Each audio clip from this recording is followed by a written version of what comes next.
Yes, yeah, I was on that. yesterday.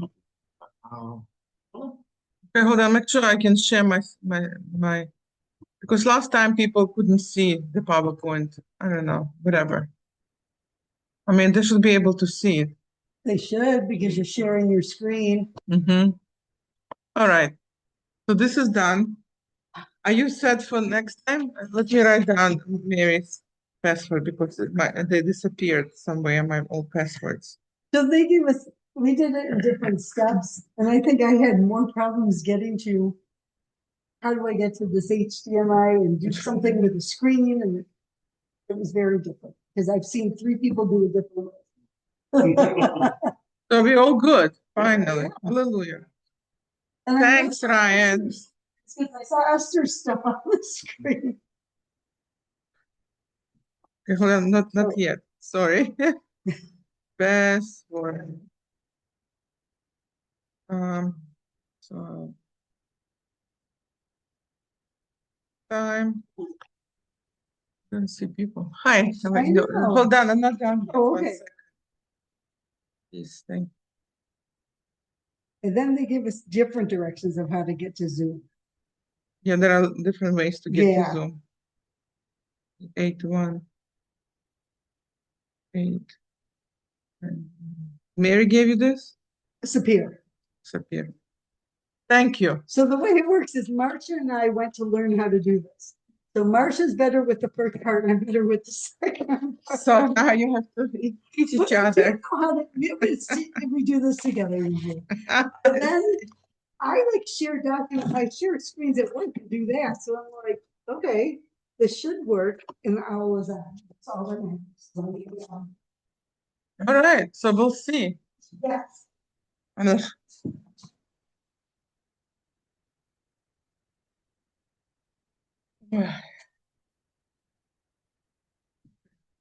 Oh,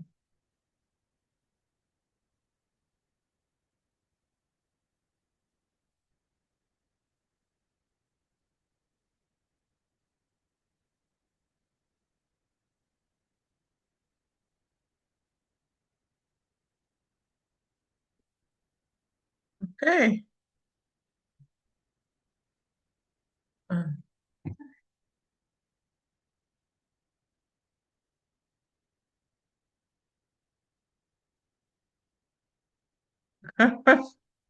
All set. Everyone's ready. All right. Yeah. You gotta go. You gotta get on your truck. Wait. Yeah, I wonder how many people will come here. Hi. And I didn't shovel. I didn't back out. Because at least nobody was parked in the street behind me, so I could just, well, Hi, Fred. slowly down. Oh, Fred came from Canandaigua. It's 1 degree. You came all the way from Canandaigua. The driving wasn't so good. But if we had to get her car out, she was drift this high. Really? Oh, God. It would be a I just pulled out from a driveway. I didn't clean it. I put the windows up and down, and they all clean. Look at the skyline. It's all covered with snow. Oh, It's all covered with snow.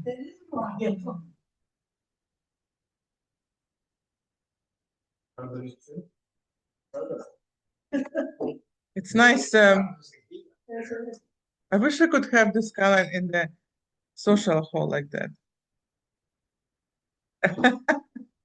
Right? I love your presentations. I can't wait. Remember, Stacy and I have been from the very beginning.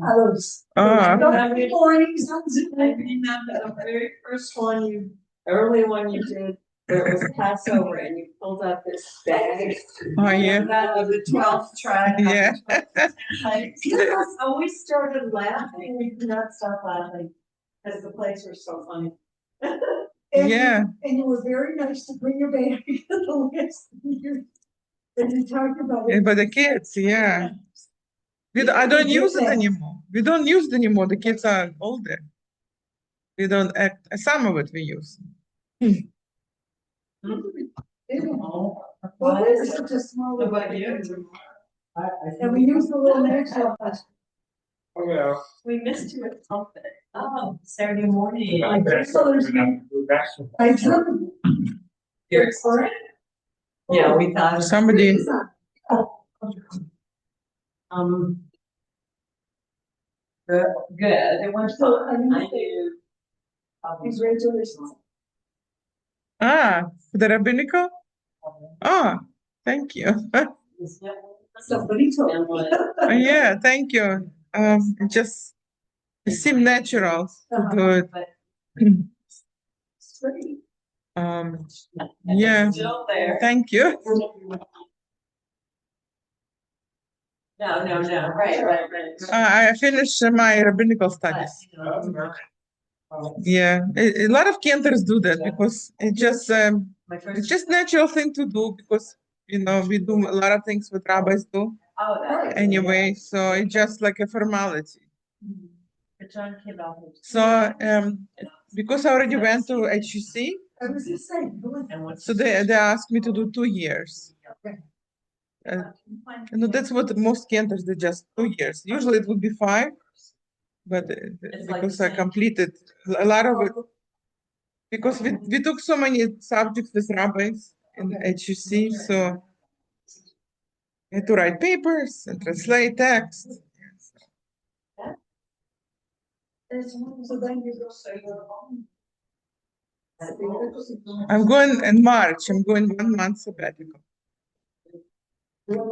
Just 1 month. But all over? I'm going to. Huh? They were more. No. I'm planning to visit different like synagogues in the area, like Syracuse, Buffalo, Reform on Friday nights because I never get to go and to see what they do. Like just like You never know. yeah, maybe Toronto. I don't know, New York. I don't know, like not far away, just here. And then during the week, I'm gonna take a class, spirituality. I signed up to take a Jewish Institute for Spirituality in California, and they have classes on Zoom. Yeah. It is interesting. When I went, my friend lives in Massachusetts, or her kids, and already about mitzvah. And it was interesting to see how they did theirs, and it was Reform Temple also. Mhm. The smaller community. And it was really interesting. Yeah, it is. Because you see a lot of things that are different. One thing they had, it's like a show for the Torah. So now when they like our about this one, the reading, first pieces, Ah, their band is yes. so different. I was like, Yeah, that's how they do in Orthodox synagogues, and some conservative. But that was Reform? Wow. So in Syracuse and Buffalo, in the Reform congregations, I know the Cantors because we went to the same school, So it would be nice to go see them. Hi, good morning.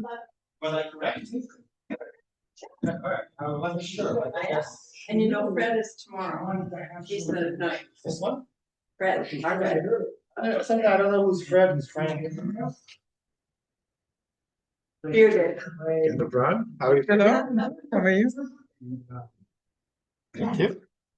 Would you be able to give each one? Yeah, Because I'm sure they haven't gotten. yeah. All right. Enjoy the program. See you. What are you doing actually? Also hearing music or just? Yes. Right. A lot of Sephardic, Yemenite, Good, I'm glad that it didn't get canceled. Egyptian. I mean, not Egyptian.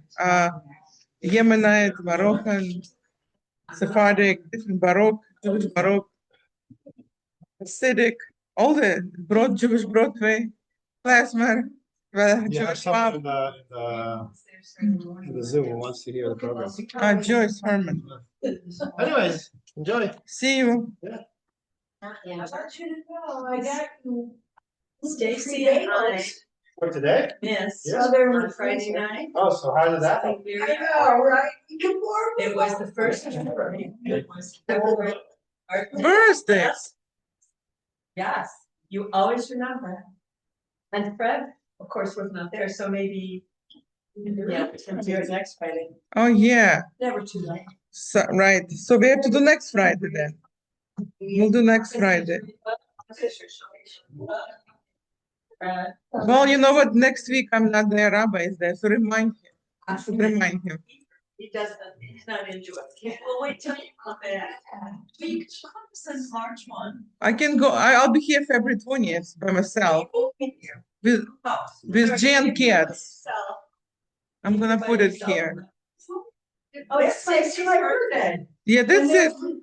Ribra Shabbat. I'm gonna put in my calendar. Doing that. Oh, she is. Yeah, she is doing with me here.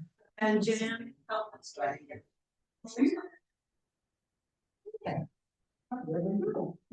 Hi, how's everybody? Good, she brought Lauren Lane for her. I'm gonna put on the 20th.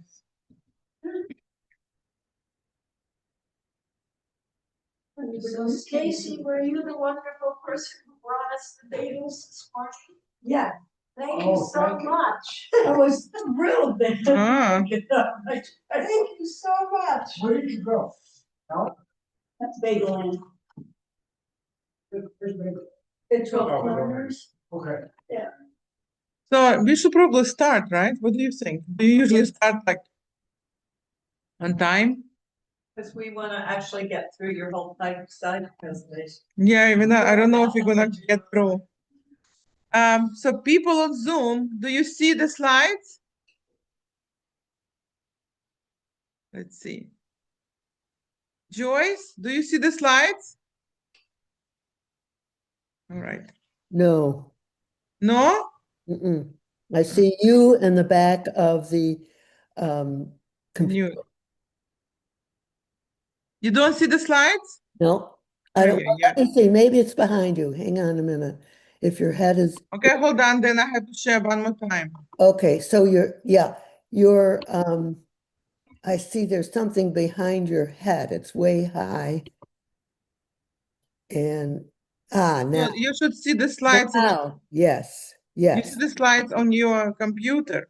I know that's what I've been looking at. And You see it? it shows now. Yes, thank you. Okay, perfect. Oh, hallelujah. Oh my God. Okay. So, welcome to the Tapestry of Jewish Music. We have a lot to cover, and I don't know if we're gonna get through it. Maybe I have to do part 2 at some point. But I'm glad all of you here, and I don't know how many more people usually come. Usually you have full house. Well, I guess it's not popular. Yeah, I think it's might be the weather. Well, you here, and then so I'm gonna ask you a question, right? Like when you hear Jewish music, what tells you that this music is Jewish? Like, is it a melody or a language, right? Or text, or emotions, or memory, all of that. So, like, what makes music Jewish?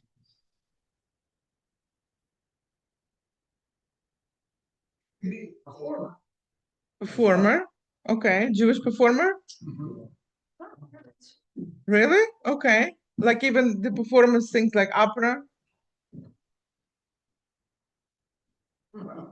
Okay, no, this is interesting. Like, what makes music Jewish? Like, is it the melody that's just something like, or language, text, right? Or something that stirs emotions in your body?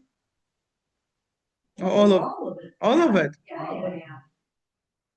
Instruments. The instruments, yeah, Mhm. the instruments. That's changed, right? That's change. What kind of instruments? Drummers? Uh-huh. Right. Yeah. Well, that's good comments. So, so this is the synagogue in oh, there is somebody else on Zoom. Yeah. Well, the tone. Joyce? often a tone of sadness, yearning, Can you hear? minor, Okay, hold on. minor, minor, minor keys, and the tone of sadness and yearning often. Certainly not always. Okay, so Joyce said minor key. Okay, hold on. Nothing is working. Is it? 1, 1, 1, 1, 1, 2, 3, 1. Oh, this is working. Minor key. Okay, what else did you say? And Uh, a tone of sadness and longing and yearning. Sadness and earning. And the Freilach, joyous. The Joyce. Okay, maybe the volume here. Okay, let's see if that works. Okay. Thank you, Joyce. So this is the picture of the synagogue in Berlin. That now has a museum. Martian now online. It was rebuilt. Oh. It was rebuilt. Yeah, I actually was there in that synagogue in Berlin. So when I was doing the research, I like this saying: Jewish music is not one sound; it is a conversation across centuries. Right. So how do you understand this? Oh, like the same way we were all supposed to be at Mount Sinai, that's right, and Major Bajor, right? Are we supposed to pass this around? No? Yes. It's all right. Okay. Okay, so the music, so you're saying that music connects all the Jewish people around? Is that what you're saying? It's an opportunity. And there are all kinds of different styles of music, right? That connect one nation. Basically, right? That's what you're saying? I can remember being at a national movement convention, but they said at Shabbat services, matter which kind of come from a part of the country, we all knew the songs, right? And they may have been sung a little differently, but we all knew it because they just one conversation. Us. Yeah. Yes, it's good. It's good. It's a good example. So let's see. So, so now we look at the music as memory, right? So everybody knows the story of Exodus, right? When you left Egypt, and then the sea split, and the Israelites sang the song of the sea, right? Shirat Hayam, and that was a dramatic moment, right? So the question is why to stop and sing, right, in dramatic moment, and what moments in Jewish life still like demand a song? Weddings. Weddings, yeah. Okay, that's good to express emotions. Like if you want to express emotions, like you need to express in song, right? That's a kind of common for some. Easier to express in song. A lot of our service. Mm-hmm. The Torah, yes, yes, we'll get there, yes. But is it like you singing or somebody else singing?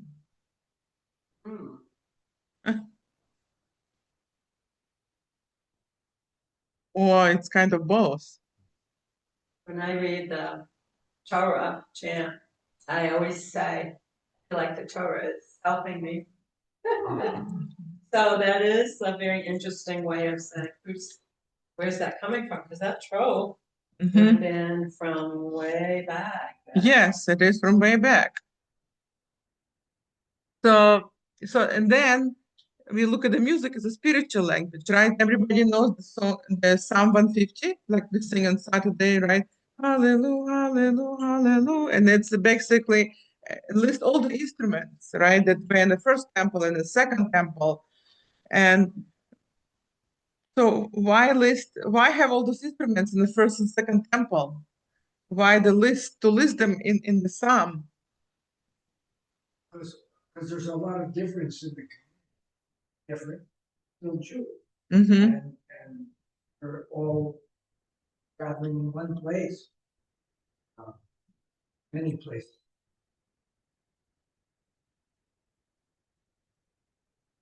It's reminds us that there's in one way. It's good. So we know there are 150 Psalms of David, right? And like some Psalms, I don't know, like very solemn and like there are different themes, right? Some we say at funerals, some at weddings, for some a lot of Shabbat, different holidays. And the very last psalm is list of all the instruments. So it's just interesting climax of all the Psalms. And that Blending of musical instruments just as it is a blending of voice. blend in your voices, yes. So as you know, after the destruction of the Second Temple, the instruments are not allowed to use in it. That's the reason why Orthodox synagogues and some conservative synagogues not using the instruments, because they're still mourning for the destruction of the First and Second Temple. But in the First and Second Temple, instruments were used. Okay, used for like different holidays and Shabbat, and it was to express joy, right? For obvious reasons. So is that why there aren't any organs? Well, organs actually is a good question. Organs when not in the First and Second Temple. Organs were adopted from the Reform movement. From Reform movement started, I mean, from Church, right? From Catholic Church. That's where the organs were adopted, because the Reform movement started in Germany with emancipation, like in 1800s, and German Jews wanted to be, equal, like the same like Germans. So they incorporated, like in Berlin was the first Reformed temple that opened, and then in Hamburg, and they incorporated music that was like Western harmony, and they incorporated organ. So, and then all those German Jews who came here in the United States, they brought with them all the culture, the sermons and the services on Sundays. I don't know if you remember, Union hymnal, right? And the prayer book was very, very thin, right? The sermons were in German language. The Torah was not read. The totally adopted like a Catholic kind of praying. Even Shabbat was on Sundays, right? So it all comes from a Reform movement that started in Germany. So in the very first temple, right, in the second temple, the Levites were those who sang. They were the musicians. So the Kohens, the priests, were in charge of the sacrifices, right? And the Levites were singing. So the way it was done, obviously the sacrifices were done in the courtyard. They were not done in the building, right? Because otherwise it would be smoke and everybody would be choking. So the sacrifices were done in the courtyard. And then as soon as the sacrifices were done, the Kohanim, the priests, would signal to the Levites to sing the psalms. And those psalms and the songs were sung like Gregorian chant. That's why a Gregorian chant was adopted from Jewish worship, from Levites. So that was the early Jewish music, the Gregorian chant, sung by Levites. All of you know about Gregorian chant, right? You've heard it's like very plain melody, most sing like you sang a cappella, and people just respond like with amen. It's mostly sung by like a little choir group of people. So this was the Levites' function. So when the temple was destroyed, right, the first and second temple, then the synagogue music becomes like a portable temple, right? I like that expression. What does it mean, a portable temple or Mishkan? The music becomes a portable temple or Mishkan. You couldn't take the court. Exactly. could take the accompanying songs. Yes, Exactly. exactly. So after the first expulsion, right, it was Babylonian exile. So Jews brought their music in the Babylon and spread out.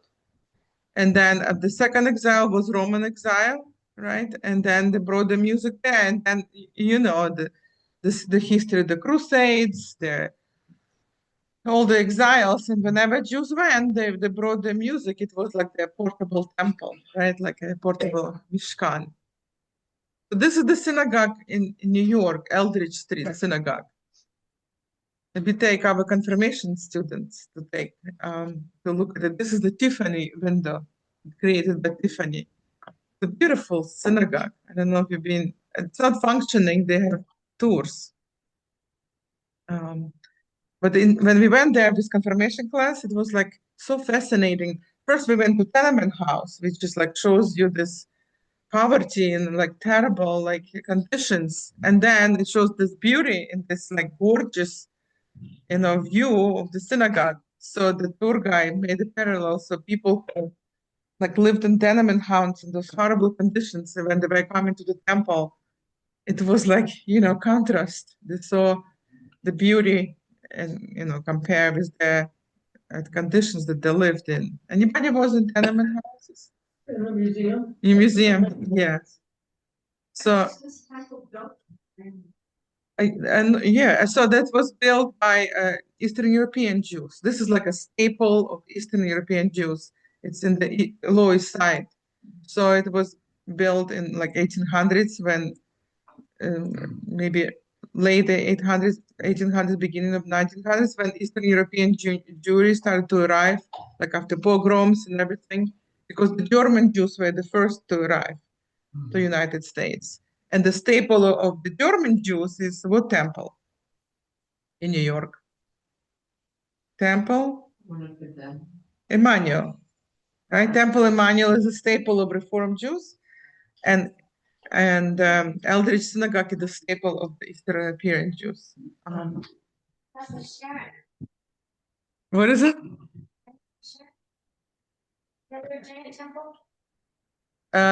Temple Emmanuel, yeah, the giant. It looks like Episcopal Church, yeah. But it's Sinai. I mean Sinai. Yeah, Sinai. Central Synagogue. Ah, yeah, that's Amsterdam Synagogue. That's like a Spanish Portuguese. You talking about Spanish Portuguese synagogue? Yes, I want to go to the synagogue. Maybe I'll go on my sabbatical. Yeah, it's beautiful synagogue. The music there, like when you walk in, somebody told me it's like you came in a church. It's like early Baroque music. We'll listen to it. So, and now we're moving into, like some of you mentioned, right, the chanting, the Torah, and why the Torah is chanted. Why can't we just read the text, right?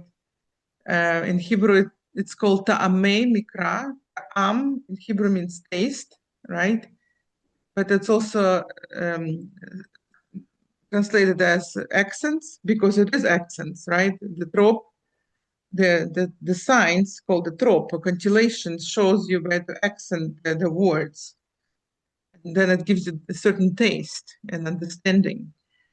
Ta'amei means taste. Hamikra means like to read, So here, like, let's say you have a text, right? And I want to do the comparison.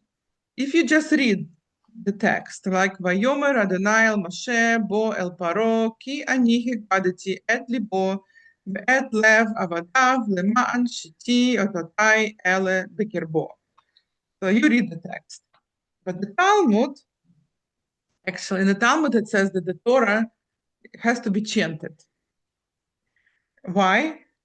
Because the Talmud says that it reaches the human heart deeper than the spoken word. So that's why we commanded. I mean, it's not like if you break the commanded, it's not like such a punishment, but it's in the Talmud that says the Torah needs to be chanted. That's why all the trope marks, right? And the trope created in a very simple scales, right? And has very small range, right? Small range that anybody, any lay person can chant. It's not like an aria, that people with the opera voices have to be singing. So anybody can chant the Torah because it's the diapason, the range of the voice is very limited. I'm not saying it's easy to chant, but you still have to learn all the signs. It's only 8 notes, it's only one scale, anybody sing it in their own key. Right, exactly.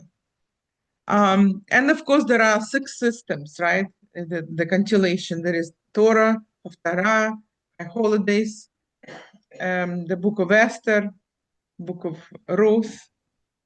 There is the festivals. So there are the lamentations for the Shabbat. So we just read one verse, right? Let's see if it changes. If I chant, right? ויאמר אדוני אל משה בוא אל פרעה כי אני איבדתי את ליבו ואת לב עבדיו למען שיתי אותותי אלה בקרבו. So what changes between when I read and when I sang? Like as to the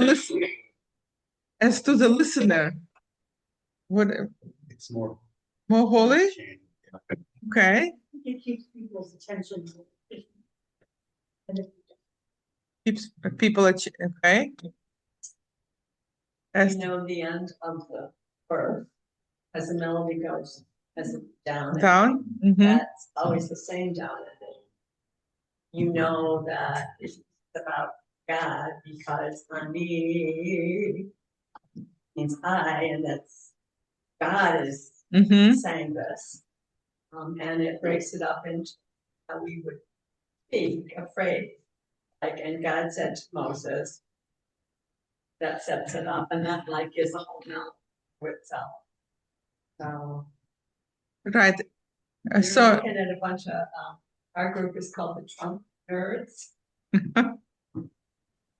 They enjoy it in a weird way. I could see the vowels. Chanting, what are the other markings? How do you know they're yeah. how to raise your voice? So there is it's a good question. There's a whole system, and then maybe I will explain to you when we have more time, and you can always join our club. But basically, the whole idea is each sign has a particular melody, and there is a chart that we follow. So when you see a sign, you know that is this melody. This sign is that melody.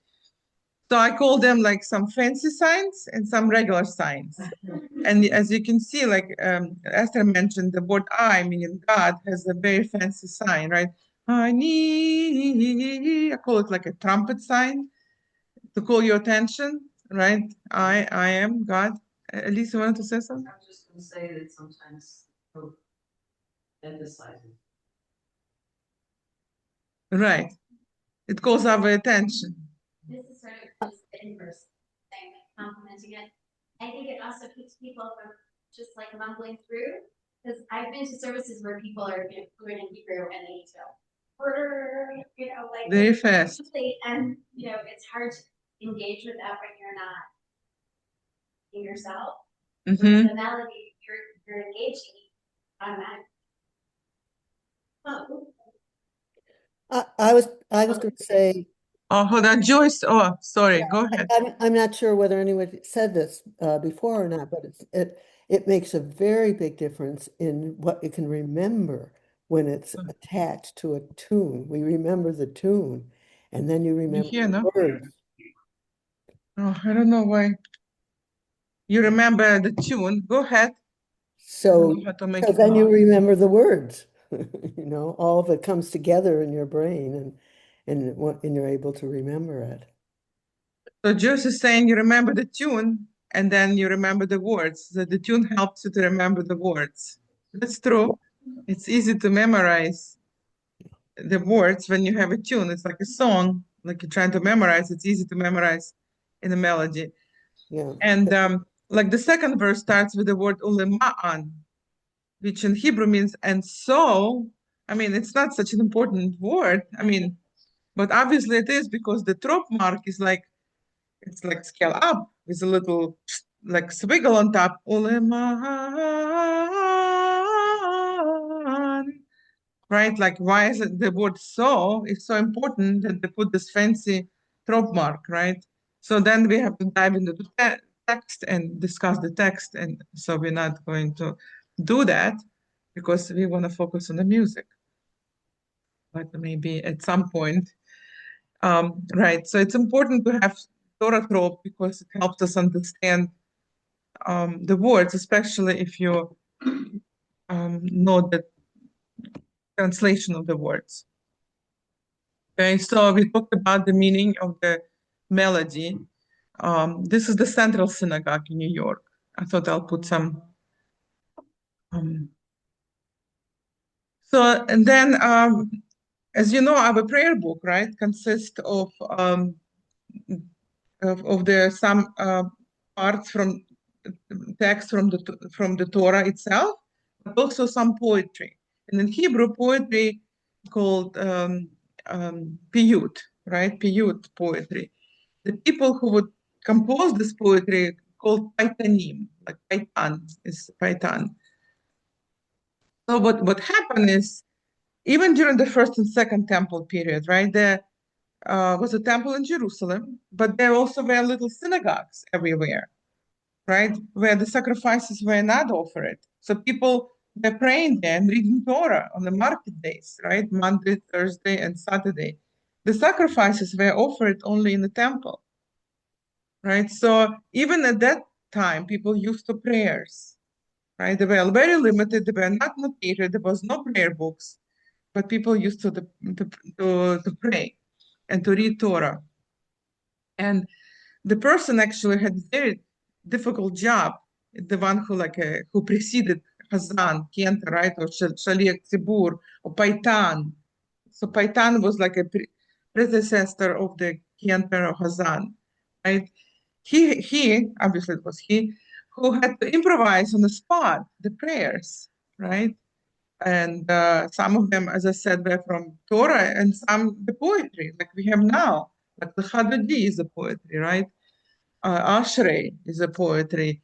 Adon Olam, Yigdal, this is all poetry that if sometimes people would put their names, right, into that. Like the first, each stanza would start with the first name, like L'Chadodi, or it would be acrostic, starting with the alphabetical order, like Ashrei, like each stanza starts with the alphabetical, with the alphabet in order. So only later in the 6th century, there was prayer book. The first prayer book was compiled, but basically it was an oral tradition before that. And the people who prayed, they were called paitanim, right? Or also shaliach tzibur. Shaliach tzibur is translated as messenger of the prayer, right? So this is basically, the Cantor is the messenger of the prayer. Hazan, shaliach tzibur. Sometimes in the Orthodox synagogue, they don't have a cantor, so they call the person who prays and all the singing, they call the person Shaliach Tzibur. Even nowadays. So, do you have any questions about this?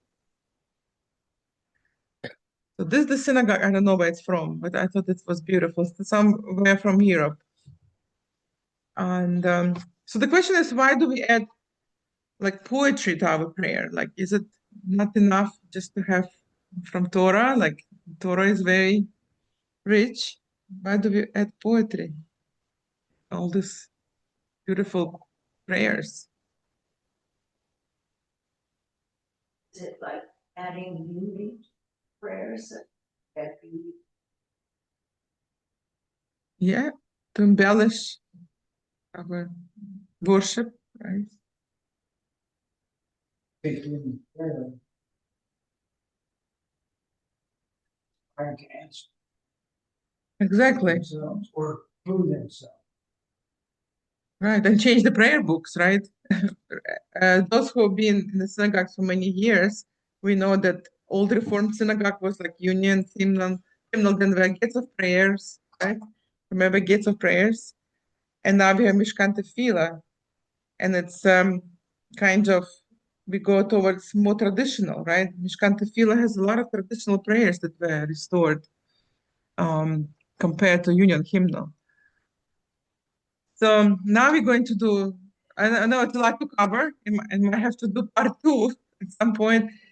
But of course, Judaism, Jewish music has a lot of streams of Jewish music, right? So you could see the Ashkenazi, Mizrahi, and Sephardi. This is like 3 big groups. And the Mizrahi includes Turkey and Israel, Lebanon, Syria, East Asia, Iraq, Yemen, Egypt, and Sephardi, Israel, Egypt, and North Africa, Morocco, Spain, Greece, Ashkenazi, Eastern European, the Balkans, Western Europe, the Americas, and it's all like kind of overlapping. So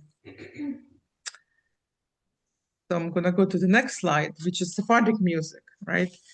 This is, I don't know, anybody been to this synagogue? Yep. Please, right? Tell you a very funny story. So synagogue is Santa Maria La Blanca. Right, So in Spain, almost all the synagogues were taken over. right. But they have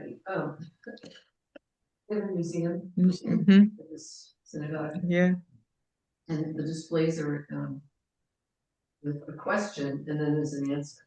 The very first question is, really? Oh my gosh. I wasn't at the museum, I didn't see it. most of the Jews were, and they were more successful than they were. Right, you're right. So most Spanish people don't know, they're not Jews, not Jewish people. You're absolutely right. When I went to when David and I went to Spain, we couldn't find any traces of Judaism. Like we didn't take any Jewish guide. It was not so smart. But we couldn't find. We were looking. We went here in Toledo, because this is in Toledo, the synagogue. We went here, but like in Barcelona, in Madrid, we were looking for old streets and everything. We couldn't find. We just went to modern synagogue in Barcelona, like the building, not like our building. Our building even more historical, just a regular building. There are neighborhoods in southern Spain, what they call them, Jewish neighborhoods, what were Jewish neighborhoods, there are, no, they'll call it. Oh wow, In Cordoba, where my Maimonides. I mean, this was in the 90s, but Yes, my Maimonides. Yeah, I saw the statue in Cordova. My Maimonides is still his statue there. Yeah, but like in Barcelona, big cities, Madrid, there are no like traces Oh. of Judaism. After it finishes the air consent, I just turn it off. Okay, so interesting. Yeah, this is, I think Marsha is talking, and I have to mute her. Okay, sorry. So here, there are some, is it moving? There is some Jewish instruments from Spain, right? Castanets. I mean, the Spanish instruments, but a lot of Jews use this for the Ladino songs. Ladino were the songs, as you know, secular songs of Spanish, Portuguese Jews. And they still use them. So as you know, this is most of it you know. So the name of Sephard means Spanish or Hispanic, right? It's mentioned in the Torah, Sepharad, refers to Spain and Portugal. And as you know, between 10th and 12th century, it was a golden age of Spain when Maimonides lived, and then the Jews were expelled, right? So we know all about that. In 1469, right? In 1492, the expulsion took place. We don't have to go through this because you know the history. And so this is how many Jews left Spain, and they settled in Europe, in Middle East, in Americas, and obviously they carried their music into Morocco, Algeria, Tunisia, Libya, Egypt, France, and Italy, Greece, Bulgaria, North Macedonia, Turkey, Lebanon, Syria, Iraq, Iran, and Americas, right? So all over. So right now,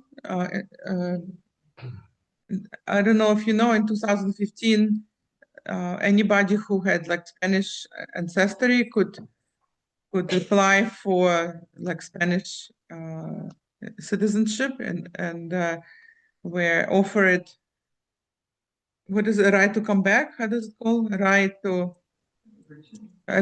return. Yeah, a right of return. The same with like German Jews, Austrian Jews, Polish Jews. So Spanish Portuguese Jews, they spoke Ladina. There was also a language called Haketa that was with Arabic influence. It was Spanish, but with Arabic influence, right? Ladina was Hebrew with a Spanish influence, but Haketa was Spanish language with Arabic influence, because as you saw the previous slides, a lot of Jews moved to Arabic countries. So it was also a language Haketa, but it's secular language, obviously not used in the synagogue. In the synagogue was only Hebrew used. So I just want to share now some music.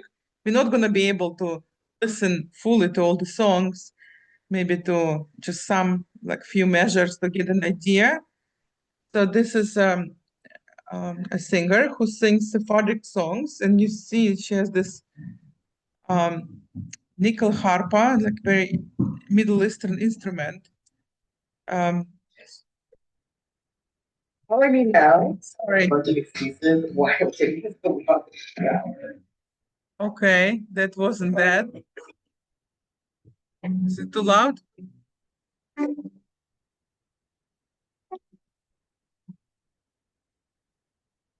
So this is in Samarkand.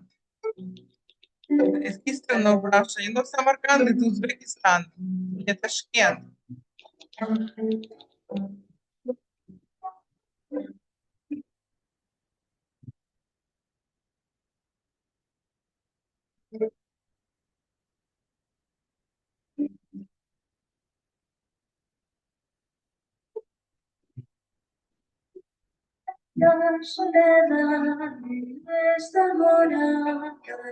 Ladina, right?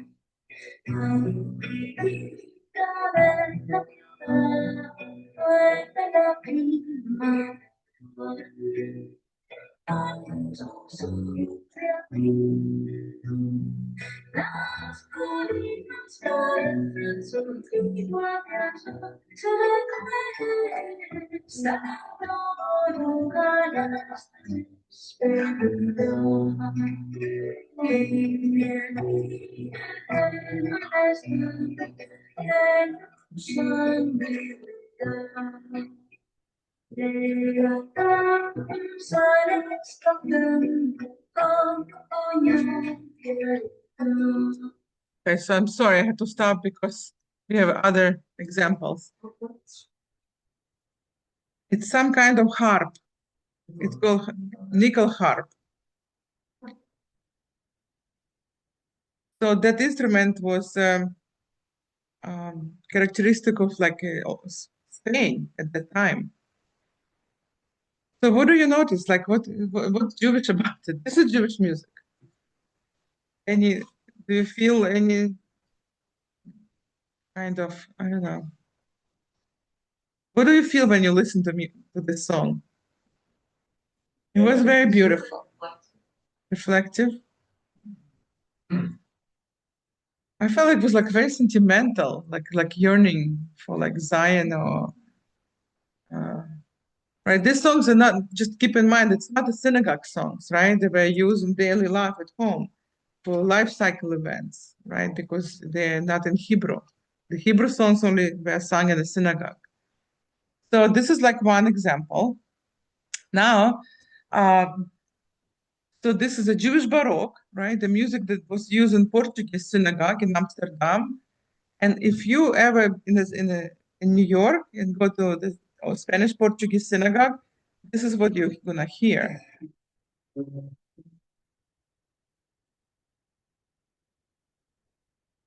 Obviously not with orchestra, but the style.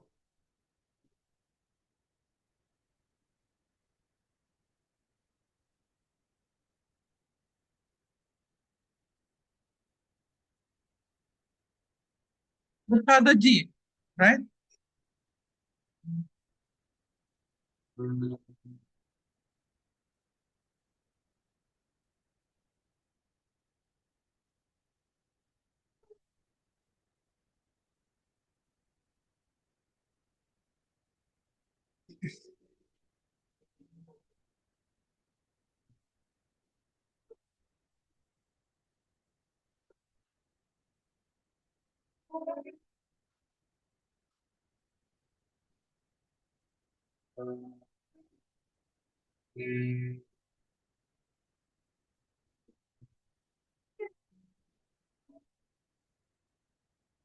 So and then the melody repeats, right? The same melody.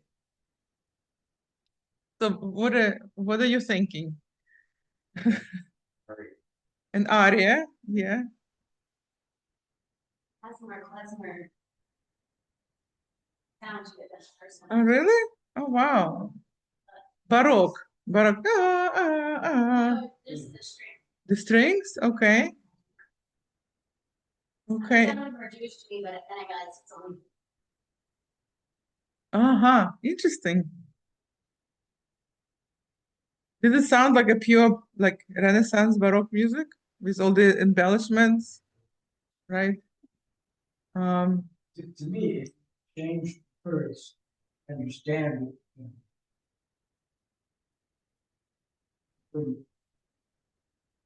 Jewish music, right? So the question is, why? I mean, I guess, a simple question. The Jews wanted to fit in, right? And they adopted the music where they lived.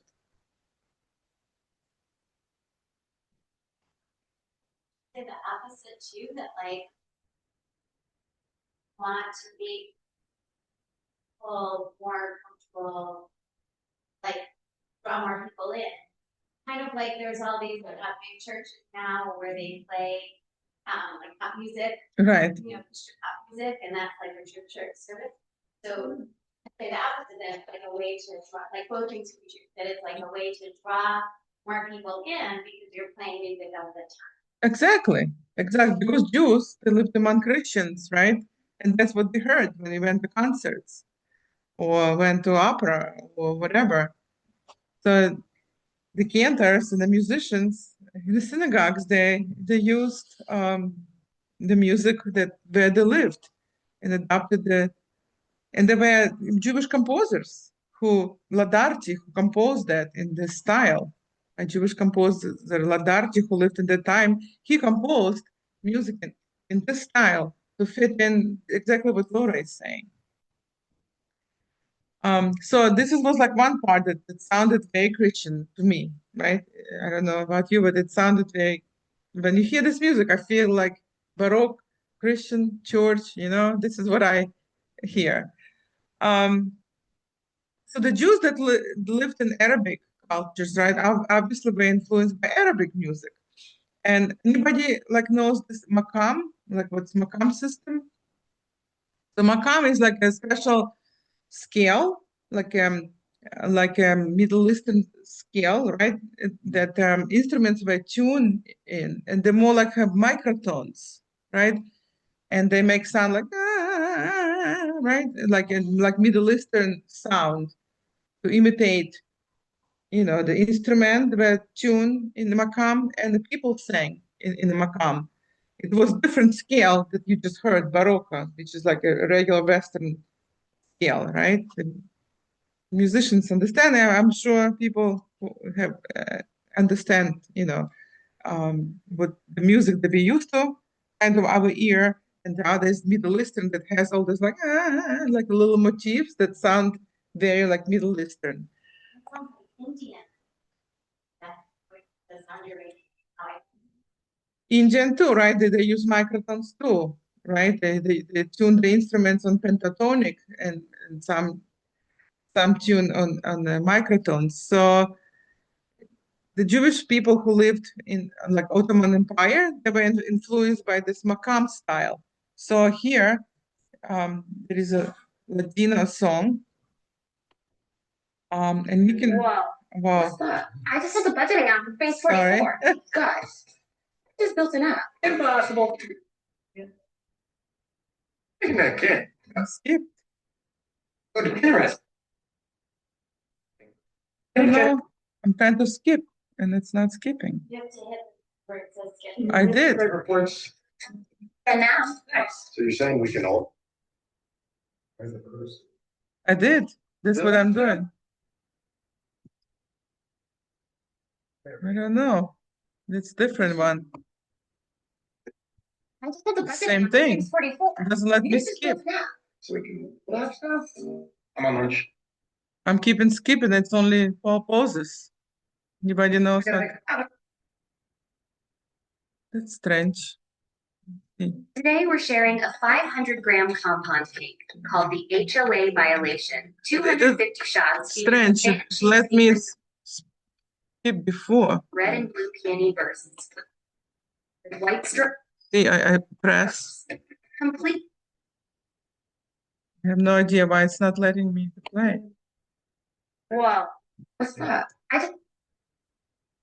Done. Whoa. 1 second. Whoa. So let me see. What's that? I just did the budgeting app. See if I can do this way.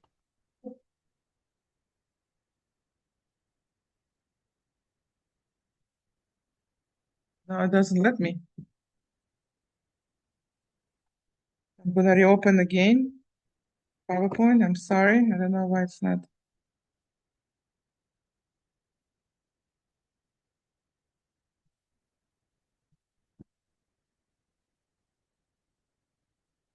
I'm gonna close PowerPoint.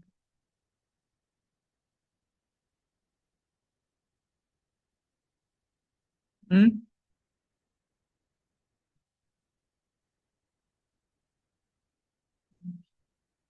Okay. Let's see. Let's do that. Let's see if we can play this now. Not playing. I have no idea why it's not playing. Played before. Right? Let's see if this is playing. Nothing is playing. Oh, that's not good. I have no idea. Hold on, let me see if I can. Here, open on the desktop. Sorry, I don't know why. Asking me to sign in again.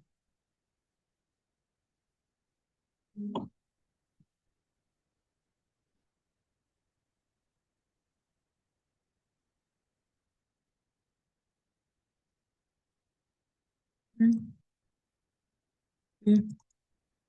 Played before, I didn't change anything.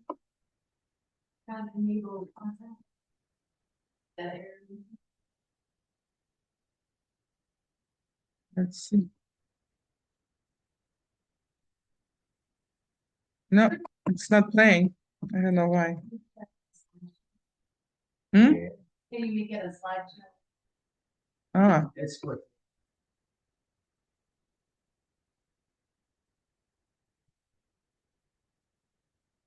not even letting me do slideshow. Hmm?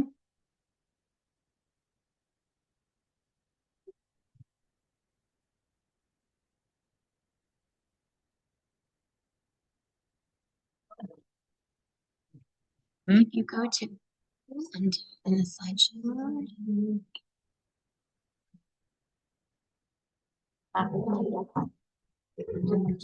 Yeah, this. In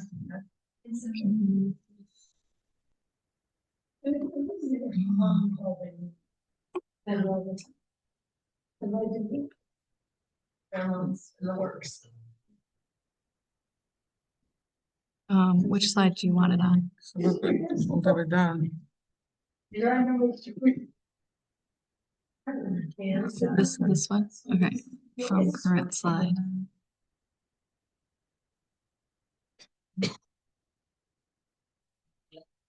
There we go. Phase 44. You just built an app. So we can move that stuff. Phone is pausing, not letting me skip. I don't know why it's doing that on this particular video. Can we try, I Wow. want to go to the next. Is this the The video you same want? thing. Just let me play.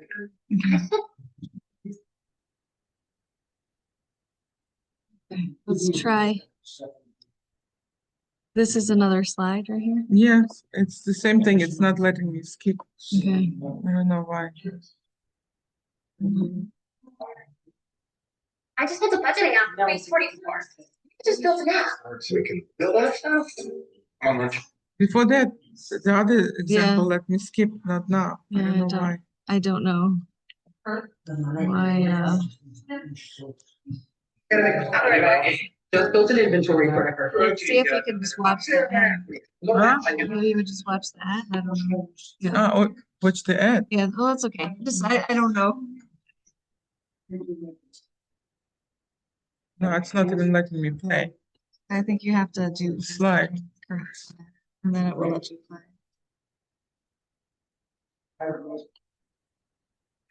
Okay, so we have to watch the ad. Sorry. How much? I'm trying to open the Zoom now. It's stuck too.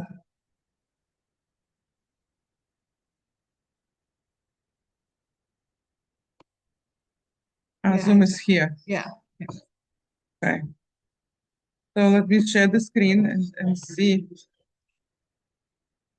Then do the slideshow. Yeah. There you go. Okay.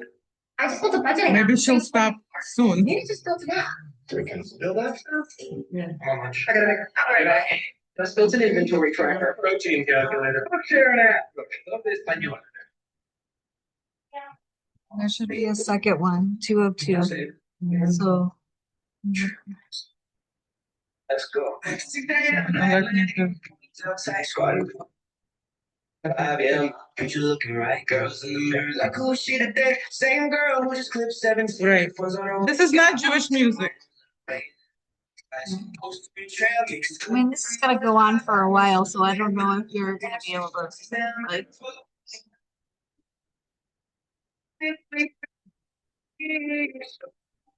I have no idea. Yeah, I don't know, it's not working. Yeah, So annoying. I know. I don't know, it worked before. I don't know why it's not working now. Whoa. No. What's that? I just built a budgeting app. I apologize. I have no idea. Can Was you go this down shared? past the videos? I don't. I mean, let's try this video. You have to do from Oh, current. that's right. first. I kept forgetting.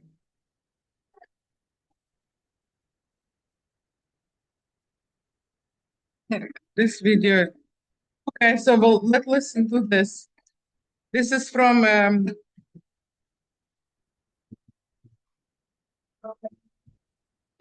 is from Balkans, like Greece.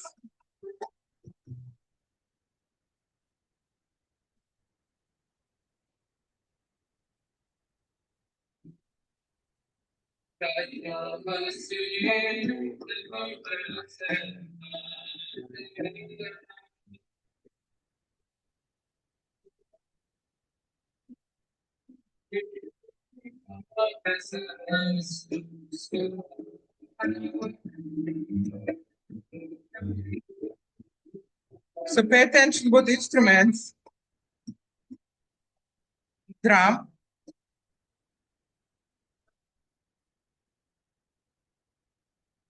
And this is oud.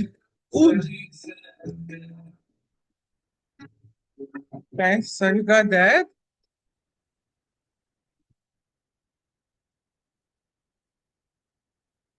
Oh. Oh my goodness, maybe this will skip. Doesn't let me skip. Sorry. So we're going to Jews of Morocco, right? So before, that was one of the most ancient communities, Moroccan Jews. Before 1948, there were 250, between 250,000, 350,000 Jews. And now it's only 2,000 that are left. So some region, there is evidence that some Jews who in Morocco came from when it was the destruction of the first temple and second temple, and they settled in the city of Ifran. Anybody been to Morocco? Did you go to Jewish community? Yeah, no. Marrakesh, yeah. That was in another, like a ghetto, right? They lived in ghetto.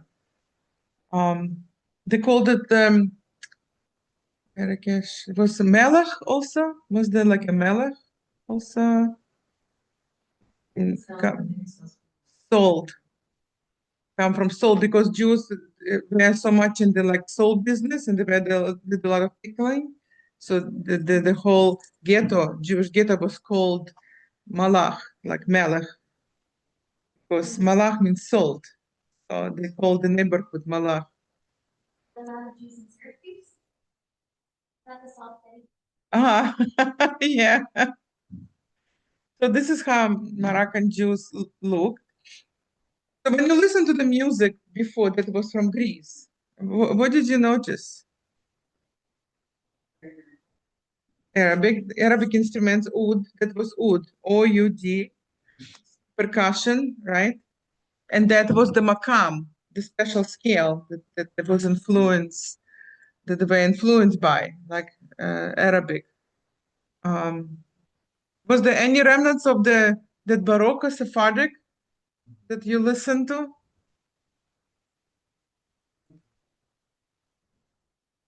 So those ages that didn't play, I wanted to show the transition, how maybe at the end we'll play, how the Arabic music started to influence. So you can hear some Sephardic, like Baroque, elements, and Makam, the Arabic, entering, and it's a nice combination, but I couldn't play that.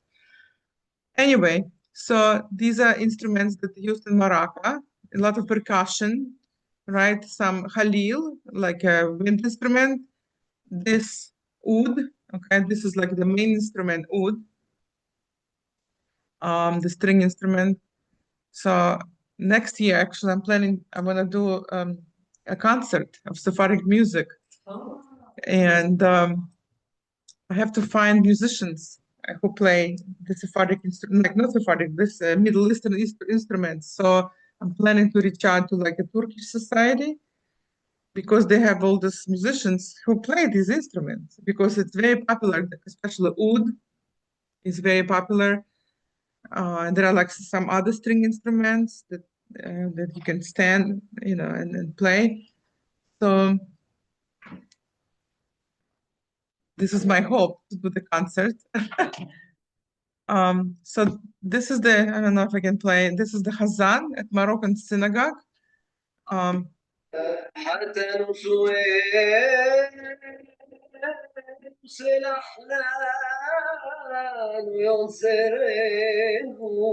Slachlana, Yom Kippur, right?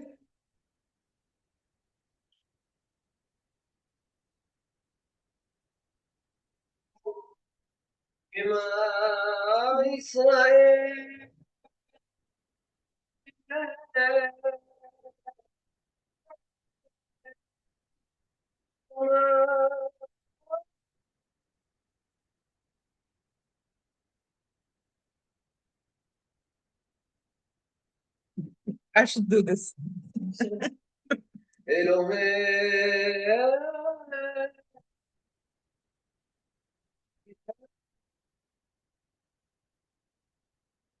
gosh.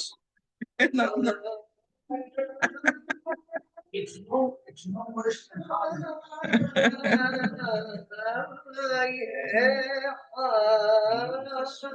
That's Shema. Just one line.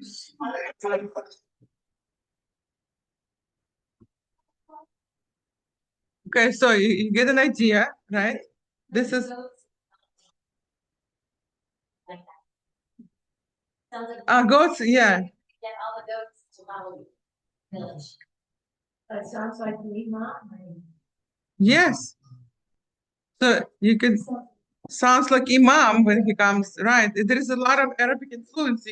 It's so obvious. And did you hear like little Arabic when he sang like from the throat, the ayin, like the way they sang ayin, like ayin, shema. What is it? Iron is different. Yeah, ayin is different and the head is different. Did you notice?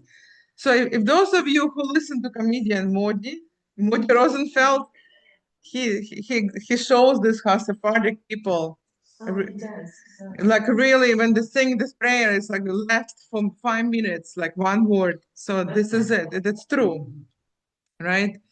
So it's a lot different how we pray, like how we say Shema, Shema Yisrael, right? And the Shema that we sing, it comes from classical reform, right? By Solomon Sulzer from Germany. This is what we sing. This is very Western harmony. Um, that's the regular Shema we sing. We sing many different Shmas, but now you can hear that there are different ways to sing Shema. Do you feel like spiritual? Is it like how do you feel when you listen? Like is it very foreign? Sounds more Arabic. Mm-hmm. Yes. Yeah, very interesting. I think it's hypnotic. Like I go every couple of months. I go to Compline, but at the church downtown, the Stone Church, Mm-hmm. and it's just chanting for 20 minutes. Uh-huh. And it's really hypnotic. Like just Wow. in that. Monotone. And I walk out of there and I just feel so relaxed. Wow. It's really, actually, my friends tease me because I try and bring someone who hasn't been every time I go, and I just tell them on the way, and here's the deal. No words till we get to give street for coffee and tea after. No words. Don't immediately turn to me and be like, oh. Like, yeah. We're gonna walk in silence, and then I will treat you to a cup of whatever you want. And because it's nice to like stay in that mode. Yeah. Yeah, it is hypnotic. To me, like if you close your eyes, it reminds me like of the snake coming out. You know, like Aladdin. So and that's Jewish music. So now we're moving towards totally different group, Yemenite Jews, right? I'm sure we're not going to be able to cover everything. So, but those who met Sapir, you know Sapir, she's a Yemenite Jew. She's from Yemen. Yeah, she knows like recipes. Her family is from Yemen. Like, you know, I mean, it's just very interesting. So, Yemen is a Yemenite Jews, a special group. They don't call them like Sephardic. They call them Mizrahi, but they consider to be the most authentic Jews, Yemenite Jews, because they believe this is the group of people who were immigrated from, I mean, not immigrated, who, when the Babylonian exile happened, a lot of them went to Yemen and they stayed there, like they were very isolated. So they say that this is the most like authentic Jews. So Yemenite Jews, they call them Yemeni Jews, or Temanim. They have unique religious tradition. They're not Ashkenazi, not Sephardic, or other Jewish groups. They have been described the most Jewish of all Jews. So because they preserve the Hebrew language, it's the tradition best. So I guess when they spoke Aramaic, right? And Babylon, exile, they spoke Aramaic language. That's how the Talmud is written in Aramaic, because the rabbis who wrote the Talmud, they want it to be accessible to everyone, for people who even assimilated, they don't go to synagogue, they don't speak Hebrew, but everybody spoke Aramaic, so they want the Talmud to be accessible, so that's why the Talmud is written in Aramaic. Like the example from our liturgy is the Mona's Kaddish, right? It's an, Hebrew letters, is Aramaic written in those letters? yes, they're a little bit different. I'm not so good at Aramaic. I can read some text, but not all. You need to be like skilled. You need a teacher. Especially it doesn't have vowels. Like in the Talmud, it doesn't have vowels for Aramaic. At least I didn't see. Some words you can recognize, but some, probably mix of some language that was in that area. So where do the Yemenite Jews come from? One suggests there are many traditions, right, that explain that. One tradition suggests that King Solomon sent Jewish merchants, marines to Yemen to purchase gold and silver, to bring to temple in Jerusalem. And an Arab historian wrote that Jews of Yemen settled there in 1451 BCE. Another legend says the Yemenite tribes converted to Judaism after the Queen of Sheba visited King Solomon. And then another tradition is that Yemenite Jews were there 42 years before the destruction of the first temple. So it's very a special group of people. So this is some of the pictures of Yemenite Jews. And this is the music. I don't know, hopefully I can play. Oh no. We're just shy of 8,000 feet. So My job I is. guess I cannot play that. The mental point. It's not playing. Because Sorry. Such... Okay, so it's frustrating. I'm sorry, they're not playing the Yemenite Jews.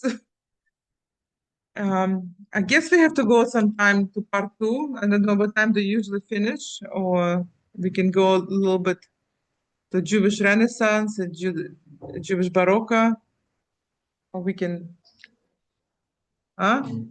finish at 11? Finish before. Actually, finish it, back and then question. Okay.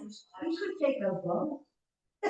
I have to teach confirmation at 11, but I'm happy to go until like 5 minutes to 11. So keep going. Okay, so now we're moving to Jewish Renaissance, right? And Judea Baroque. Anybody saw the movie The Merchant of Venice? Yeah, it's by Shakespeare. And I think it's the story of Shakespeare, right? Right, there's a beautiful movie with Al Pacino. He's playing. Oh, yes. Yeah, The Merchant of Venice. It shows how, like, Jewish people, the golden age of Italy, how Jews lived in Italy in the between 14th and 16th century. So they developed their like own unique culture, poetry, medicine.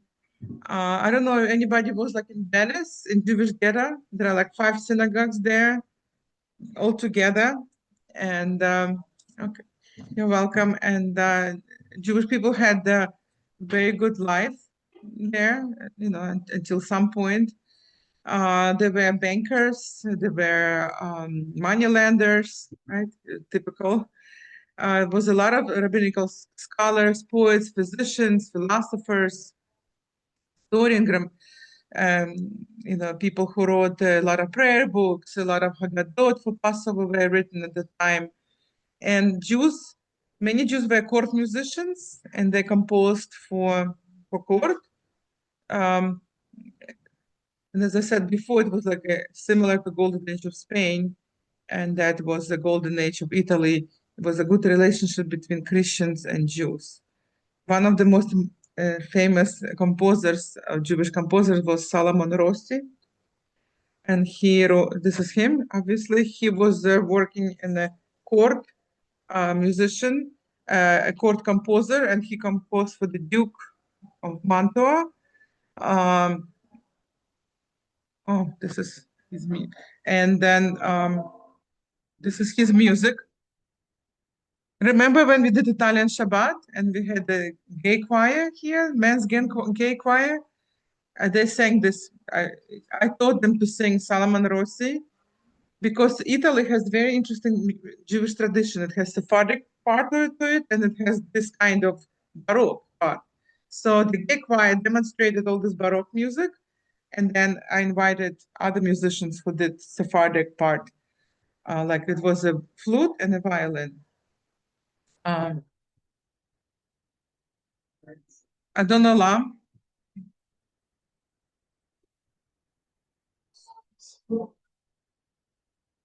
This Salomon Rossi.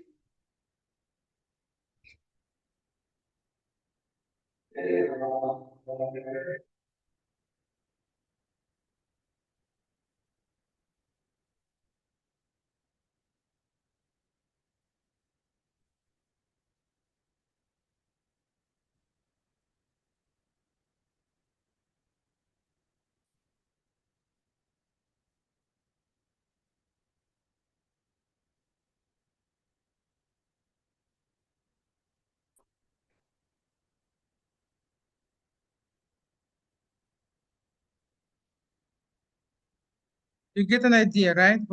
How does it sound? George. Exactly. George.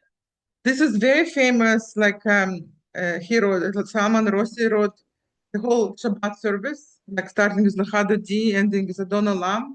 Many cantors done it, like in the synagogue, special Salman Rossi service. So this is like famous, like it's done not for every Shabbat in the synagogues, but as a presentation to educate people. So it's George, yeah, it's Baroque. So now we're moving to what's maybe close to our heart, right? The Eastern European Jewish music, it's called Judeo-Eastern European tradition. This is the picture of shtetl, right? Like Fiddler on the Roof. I know I'm jumping everywhere, but this is what Jewish music is. It's everywhere, and it's so between 17th and 20th century, right? The Ashkenazic music of Eastern Europe that includes Yiddish-speaking communities, Polish, Lithuania, Bohemia, Moravia, some of the Ottoman countries like Moldova, Ukraine. Jews lived in small cities. You know a lot about those Jews. I don't have to educate you. The four distinguished genres, cantorial music, right? Hazanut, Hazanas, Nigunim, which Hasidic Nigunim, Zmirot, like songs, and klezmer, and Jewish folk song. Okay, this is the distinguished four styles of Eastern European music. This afternoon at 2:00, we're doing number 3. Klezmer. So I was gonna make you sing Nigun and then see how you, feel. But many of you did sing Nigun. Nigun means the melody without words, and there is a point, right? Why the melody is sung without words. What's the point? Setting the mood. Setting the mood. Makes us concentrate on the music, right? The music becomes the instrument, not the words. We don't think about the words because no words.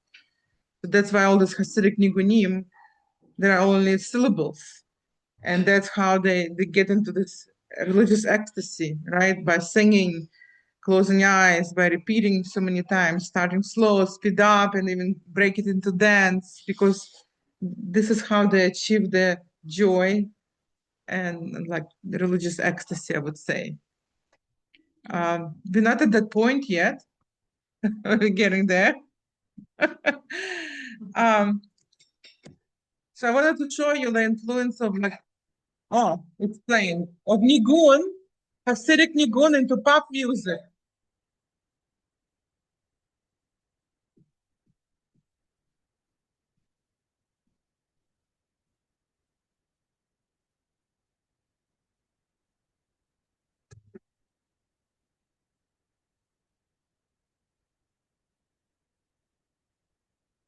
Kind of cool.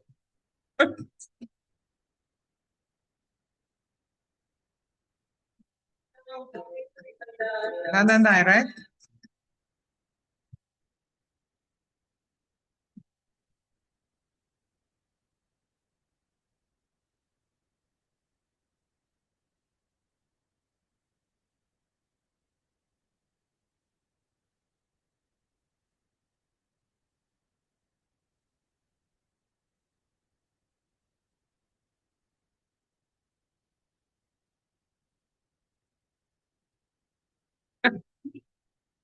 Agora que tá for that.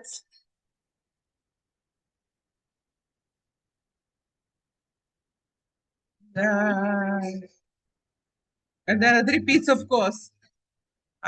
So I think it's fun. So my question to you is, can new music still feel like ancient? Like why or why not? Clearly it's a nigun, right?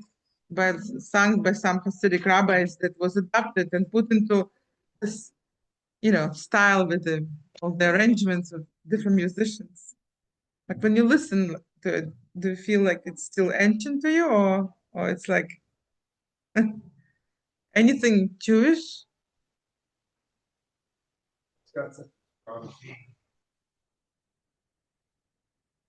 Wanna dance? Yeah.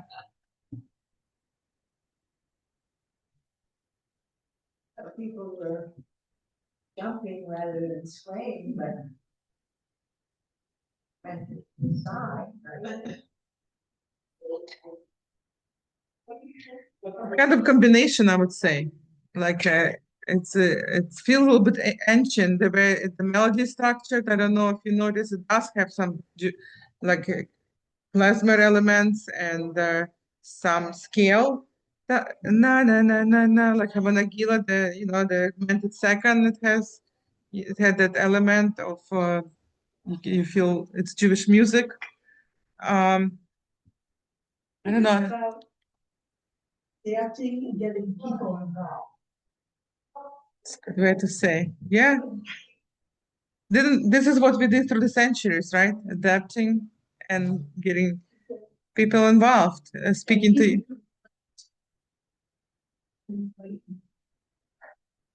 Does it, well, I'm gonna say this, does it increase participation? Does it increase people to temple to get more involved? Yes. And that's what we've done through the centuries, right? Trying to fit in also and trying to involve more Jews. So, right, we have like a few minutes left because I have to go teach confirmation. Klezmer, I don't have to tell you. At some point, we should do the continuation this, or maybe go more in depth where klezmer music, where the sorrow lives, sorrow and joy basically lives in the same melody, right? It's klezmer. This is the Cantors. I was gonna play you the example of Cantors, the Yiddish folk song, right, which is a secular songs, and not gonna play you this example. Just waiting in the wait. Okay, so I guess I have to stop. Thank you, everybody online, and well, we have to do part two. Yeah, more in depth